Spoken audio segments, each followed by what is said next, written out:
चमकपुर गांव में गोपाल नाम का एक लड़का रहता था।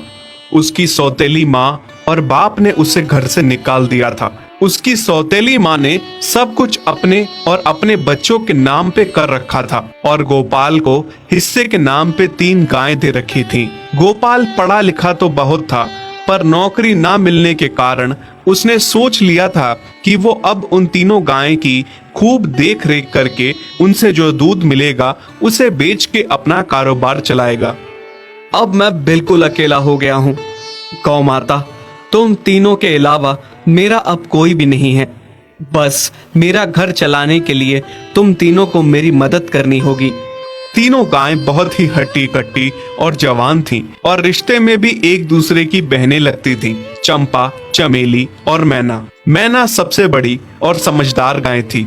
चंपा गर्भवती थी और चमेली को अभी अभी बच्चा हुआ था। वो दूध दे रही थी, जिसके दूध को बेच के गोपाल का थोड़ा बहुत घर चल रहा था। पर गोपाल को अब चंपा और मैना पे पूरा भरोसा था कि जब उनका बच्चा हो जाएगा तो वो खूब दूध देने लगेंगी और जिससे उसका कारोबार अच्छे से सेट हो जाएगा।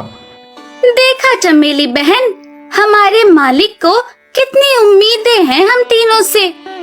हाँ चंपा, सुना मैंने, मालिक ने हमसे कितनी सारी उम्मीदें लगा रखी हैं। और उम्मीद रखे भी क्यों ना, कितना समय खर्च करते हैं मालिक हम पे और कितनी सेवा करते हैं हमारी, कितना खिलाते पिलाते हैं हमें। और फिर हम मालिक की उम्मीदों पे खरा ना उतरेंगी तो धिक्कार है हमारी जिंदगी पर। सही कह रही हो बहन तुम। चलो हम तो मालिक के लिए कुछ ना कुछ कर ही लेंगे। तुमने बच्चा दे दिया है, दूध भी दे रही हो, मैं भी गर्भवती हूँ। थोड़े दिनों में मैं भी बच्चे को जन्म दे दूंगी, फिर दूध भी देने लगूंगी। लेकिन इस मैना दीदी को देखो, हम दोनों से बड़ी हैं, एक बार भी बच्चा ना दे पाई आज तक। क्या इसका फर्ज नहीं बनता मालिक के लिए कुछ? ये तो बड़ी हैं, हमसे ज्यादा इसको मालिक के लिए करना चाहिए था, लेकिन हम छोटी होकर इतना सोच रहे हैं। तुम दोनों ऐसा क्यों कह रही हो? क्या गलत कह रहे हैं हम? सही तो कह रहे हैं। कितने सालों से बांझ पड़ी हो तुम। ऐसा कैसे कह सकती हो तुम?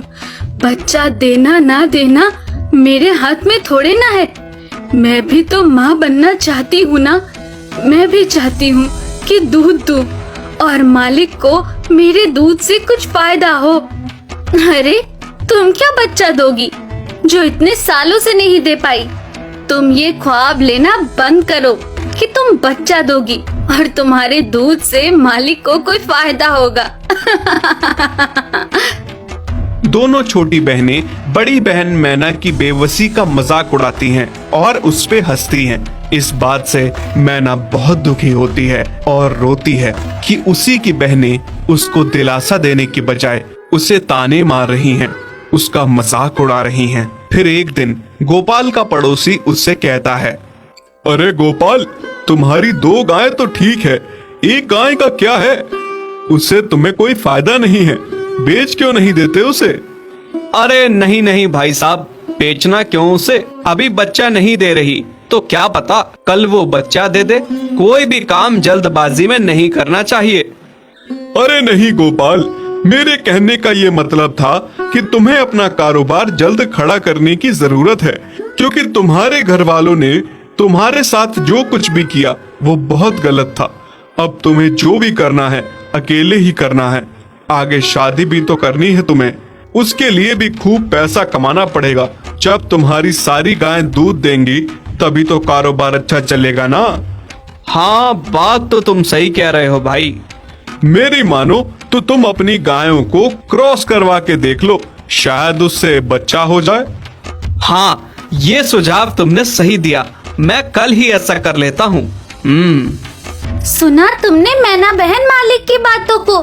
कितना परेशान है मालिक तुम्हारी वजह से, पर तुम्हें तो कोई बात कह ही नहीं सकते, झट से बुरा जो मान जाती हो तुम।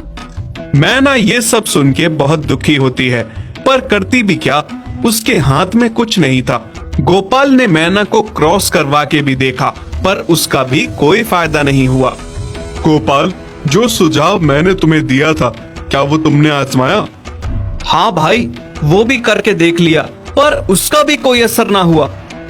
ये गाय किसी काम की नहीं है गोपाल, मेरी मानो तो इसे बेच दो। मैं सोच रहा हूँ एक बार फिर से क्रॉस करवा के देखता हूँ, शायद कोई बात बन जाए। देख लो, पर मुझे नहीं लगता। देखा, इन लोगों को भी पता चल गया तुम बच्चा नहीं दे सकती, तुम बांझ ही रहोगी। सही कह रही हो तुम दीदी, इतने जतन करने के बाद भी बच्चा नहीं हो रहा, तो अब क्या होगा? गोपाल मैना को एक बार फिर से क्रॉस करवा लेता है। दोनों बहनें चंपा और चमेली मैना के बांझपन का मजाक उड़ाती हैं और उस पे खूब हंसती हैं। फिर एक दिन मैना चमेली के बच्चे के साथ खेल रही थी कि तभी चंपा देख लेती है। हाँ देख तो चमेली दीदी, ये मैना दीदी तेरे बच्चे के साथ क्या कर रही है? मुझे समझ में नहीं आ रहा, तो इस बांझ के साथ अपने बच्चे को कैसे छोड़ सकती है? जब मेरा बच्चा आ जाएगा, मैं